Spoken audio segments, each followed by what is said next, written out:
Hi friends, నేను మీ చిన్న తెలుగు. చూడండి ఫ్రెండ్స్, ఒక లెక్క వేస్తాను, ఎలా ఉంటుందో.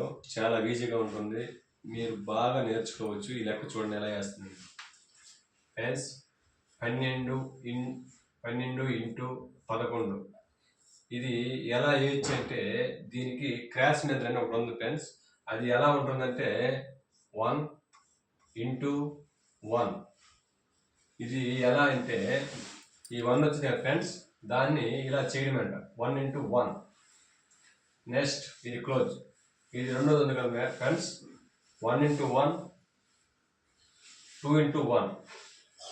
అంటే 2 ఇంటూ 1 2, 1 ఇంటూ 1 1, 3. నెక్స్ట్ ఇది క్లోజ్ ఫ్రెండ్స్. నెక్స్ట్ ఇది ఉంది కదా 2 ఇంటూ 1 2. ఇలా వేస్తే ఈ లెక్క క్లియర్ ఫ్రెండ్స్. ఇదే లెక్కని చూడండి ఫ్రెండ్స్, 12 ఇంటూ 11.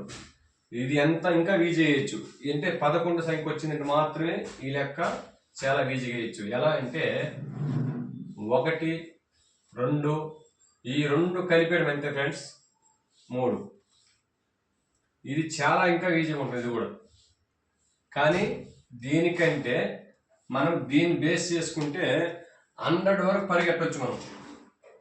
ఇది 100 వరకు, ఎందుకంటే దీన్నే ఫాలో అవ్వాలి. ఇవంతా మనకి ఈ మెదడంతా బ్రెయిన్లో బాగా పెట్టుకున్నప్పుడే అది వస్తుంది. ఇది తలకు కాదు, దీన్ని బేస్ చేసుకుంటే 100 వరకు ఖచ్చితంగా మనకు ఉంటుంది ఇది ఫ్రెండ్స్. నెక్స్ట్ ఇది 12 ఇంటూ 11 అయింది కదా ఫ్రెండ్స్. అలాగే 12 ఇంటూ 13 ఇది ఎలా చేయడం, ఇది సేమ్ ఫ్రెండ్స్. దీనిలాగానే 1 ఇంటూ 1 1, 1 ఇంటూ 3 3, 1 ఇంటూ 2 2 అంటే 5. Next 2 into 3 6. ఇంతే ఫ్రెండ్స్, ఇది క్లియర్. ఇలాగో ఇది చేసుకోలేగా. అలాగే నెక్స్ట్ 13 ఇంటూ 14, ఇది కూడా సేమ్ ఫ్రెండ్స్, దీనిలాగే చేసుకోవాలి.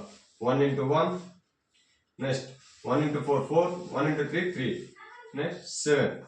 అలా మళ్ళా 3 ఇంటూ 4, ఇది మాత్రం కొంచెము మారుతుంది చూడండి ఫ్రెండ్స్. 3 ఇంటూ 4 అంటే 12 వచ్చేటప్పుడు డబల్ డిజిట్ వచ్చింది ఫ్రెండ్స్. ఇలా దీన్ని మనం బారో చేయవలసి వస్తుంది. ఇక్కడ ఎలా అంటే ఫస్ట్ 2 వేసుకోవాలి, నెక్స్ట్ ఈ 1 వచ్చి 7లో యాడ్ చేయాలి. యాడ్ చేయడం ఏమవుతుందంటే 8 అవుతుంది. ఈ 1 యాడ్ చేసి చెప్తే దింపాలి, అప్పుడు 182. ఇలా చేస్తే ఈ లెక్క క్లియర్. చూడండి ఇక్కడ ఎంత ఈజీగా మనకి దీన్ని బేస్ చేసుకున్న వల్ల చాలా ఈజీగా ఉంటుంది. 100 వరకు ఇలా వెళ్ళొచ్చు మనం. ఎక్కడ కూడా మనము మిస్టేక్ అయ్యే అవకాశం ఉండదు. మీరు ఏదైనా క్యాల్కులేషన్ చేసుకోవచ్చు. ఎంత ఈజీగా ఉంటుందంటే అంత ఈజీగా ఉంటుంది ఫ్రెండ్స్. దీన్ని ఫాలో అయినామంటే 100 వరకు ఇదే లెక్కను మీరు వేసుకొని పోతా ఉండొచ్చు. జాగ్రత్తగా మాత్రము డబల్ డిస్టెన్స్ వచ్చినప్పుడు మాత్రమే మీరు బారో కావాలి. ఇది మాత్రం మీరు గమనించాలి. ఇది గమనించకపోతే మాత్రం తప్పు వస్తుంది లెక్క మనకి. ఓకే ఫ్రెండ్స్, ఇది మీ చిన్న వేసిన లెక్క చూడండి ఎంత క్లారిటీగా ఉంటుందో. బాగా నేర్చుకోండి. బాగుండండి ఫ్రెండ్స్. బాయ్.